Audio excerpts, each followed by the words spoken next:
সে এমন মা, যেই মা মাদক মামলা দিয়ে আমাকে জেল খাটাইছে। আমার জীবন থাকা পর্যন্ত আমি কখনোই এই কবরটা উচ্ছেদ করতে দিব না। যেভাবেই হোক আমি রক্ষা করব। সেটা যদি আমার জীবনও চলে যায়, আমি জীবন দিতেও রাজি আছি। অভিযোগ নাই তার প্রতি, কারণ হচ্ছে গিয়ে আমার বাবা অনেক ভালো মানুষ ছিল। সবাই তার স্ত্রীর অনেক ভালোবাসে, অনেক ভালোবাসে, সে দিতেই পারে। এটা তার প্রতি আমার কোনো অভিযোগ নাই। আমার একটা চাচা আছে, যে চাচারও মামলা দিয়ে আটকে রাখছে, যে মামলা এইখানে আসতে পারতেছে না। আমার চাচাতো ভাইও আসতে পারতেছে না। এবং যে আমার গার্জেন, মেইন গার্জেন, আমার অভিভাবক, আমার হাজব্যান্ডকেও চাঁদাবাজির মামলা দিয়ে রাখছে। সে এমন মা, যেই মা মাদক মামলা দিয়ে আমাকে জেল খাটাইছে। জানি না দুনিয়াতে এমনও মা আছে কি না, যে মা মামলা করে তার মেয়েকে জেল খাটায়, তাও আবার নেশা জাতীয় দ্রব্য সম্বন্ধে দিয়ে। জানি না আমি এই কবর আমি রক্ষা করতে পারবো কি না, তবে আমার জীবন থাকা পর্যন্ত আমি কখনোই এই কবরটা উচ্ছেদ করতে দিব না।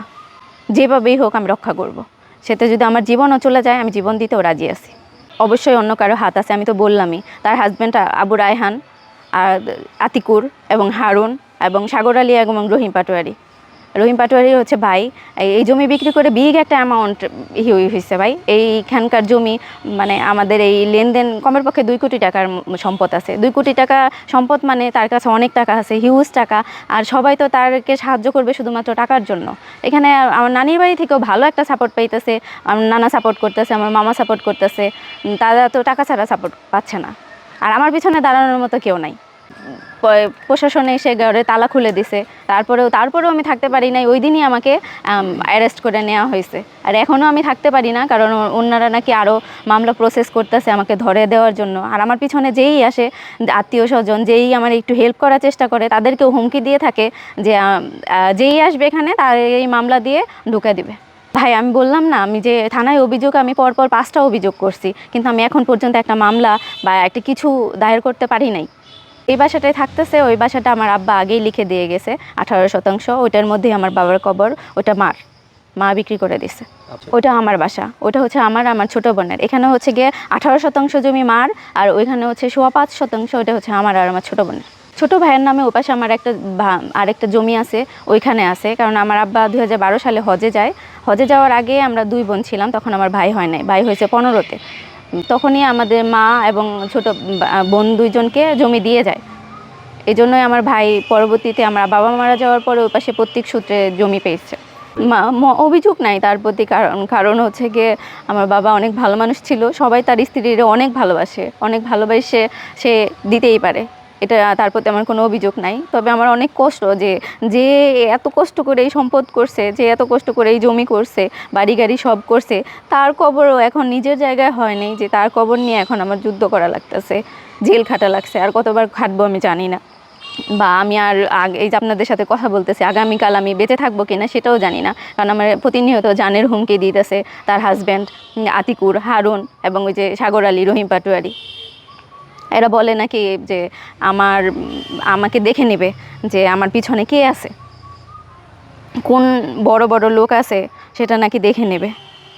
কিভাবে আমি থাকি আমাকে রাস্তার ফকির বানিয়ে ছাড়বে, আর জেল যদি খাটানো লাগে ফাঁসিতে লটকাবে। আমাকে মামলা করছে যে আমি নাকি নেশা করে তাকে মারধর করতে গেছি। তারপরে তার হাজবেন্ড আমাকে বলছে যে আমি নাকি প্রতিনিয়ত নেশা করি, ওখানে লেখা আছে। তারপরে বলছে যে আমি নাকি চাঁদাবাজি করতে গেছি 10,000 টাকা, নেশা করার টাকার জন্য 10,000 টাকা চাইতে গেছি। তারপরে হচ্ছে ওনার রুমে নাকি আমি ভাঙচুর করছি। আমার বাবার মানে যতটুকু জমি দিয়ে গেছে ওনাকে 22% পুরোটাই বিক্রি করছে। ওখানে আমার বাবার কবরটাই রয়ে গেছে। বাবার কবরটা সম্পর্কে ওনাকে জিজ্ঞেস করা হয়েছিল যে আপনি যে বাবার কবরটা বিক্রি করেন, যে ওখানে তো আপনার কবরের জায়গাও রাখা হয়েছে। বলে তার কবরের চিন্তা কারো করতে হবে না, এখন বাবার কবরটা নিয়ে আমাদের চিন্তা। আসলে যাদের কাছে বিক্রি করছে ওরা তো আসলে, যারা নিয়েছে তারা তো অ্যাকচুয়ালি কবরটা রাখবে না। আপনি বললেন যে আপনার মা যাকে বিয়ে করছে সে সিকিউরিটি গার্ডের চাকরি। হ্যাঁ, সিকিউরিটি গার্ডের চাকরি করে। তার এমন কি ক্ষমতা আছে যে সেখানে আপনারা ওখানে স্থানীয় আপনার চাচা টাচা সবাই শুধুমাত্র মাই সেভ করতেছে ওই ছেলেটাকে, মায়া সেভ করতেছে। মা কাউরে ওরকম ভাবে ফেস করতে দেয় না ওই ছেলেটাকে, কারো সামনে ওইভাবে আসতে দেয় না, ফেসও হয় না ওই ছেলেটা। ম্যাক্সিমাম টাইম ওই সিকিউরিটি গার্ডে চাকরি করে, নাইট করে, বাসায় এসে ঘুমায় ম্যাক্সিমাম টাইমে। ওনাকে বাইরে খুব কম দেখবেন। আপনার মা মানে তাহলে এই ক্ষমতার উৎস কি? আপনার মা কাদের? আতিকুর আর হারুন, ওরা হচ্ছে গিয়ে জমির দালালি করে, তো ওদের কাজই হচ্ছে গিয়ে বিভিন্ন জমি এইভাবে দখল করা, বিভিন্ন জমি, যেই জমিতেই মানে এরকম কোনো ঝামেলা আছে বা কিছু, এইগুলা নিয়ে ওনারা হচ্ছে গিয়ে বাইরে বিক্রি করে দেয়, জমি দালালি করে ওরা। এখন আপনি তো এখন ঢাকা থাকেন, আপনি কি এলাকায় যেতে ভয় পাচ্ছেন বা? হ্যাঁ, অবশ্যই ভয় পাচ্ছি, আমি বাড়িতে যেতে পারতাছি না ভাই, আমি কি বললাম, এখন আমার জানের হুমকি হয়ে দাঁড়াইছে, কারণ আমি রেগুলার মায়ের খাইতে পারবো? আমি রেগুলার তো মায়ের খাইতে পারতেছি না। কে মারে আপনাকে? ওই যে বাড়িতে গেলাম, গত সপ্তাহেই তো বাড়িতে গেলাম, আমার মা আর হ্যার হাজবেন্ড দুইজনে মারছে। এর আগের সপ্তাহে হচ্ছে গিয়ে আতিকুর আর হারুন আমার বাসায় এসে মেরে রেখে গেছে। আমি দুইটা অভিযোগ করছি থানায়। তাহলে থানায় কি কোনো ধরনের ব্যবস্থা নিচ্ছে না? গেছে ওনারা, যে দেখে আসছে যে আসলে ঘটনা কি, ঘটনা যখনই শুনে যে পারিবারিক বা জমি সংক্রান্ত, তারা একটা কথাই বলে, আমাদের তো করণীয় কিছু নাই, আপনি যান এই কোর্টে যান, ল্যান্ড যে এসি ল্যান্ড অফিসে যান, জমি ডিস্ট্রিবিউট করে দেবে। আমি কোনো সমাধান পাচ্ছি না আসলে। অভিযোগগুলো দিচ্ছে এগুলা কি আসলে সত্য যে আপনি আসলে নেশা করেন বা ইয়ে করেন?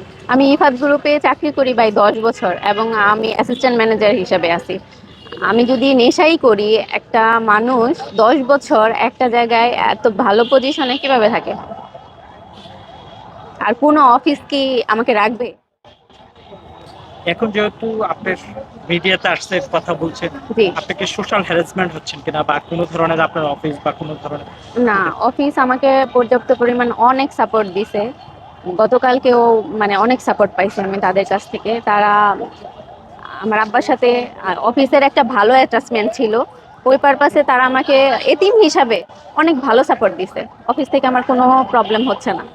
আমি যে যে এতদিন ছুটি কাটাইলাম, তারপর ওইখানে ছিলাম, আলহামদুলিল্লাহ ওনারা অনেক সাপোর্ট করছে আমাকে। আপনি যেন অভিযোগ দিলেন আপনাকে মারধর করছে, হুম। এটা আপনি মৌখিক বলছেন,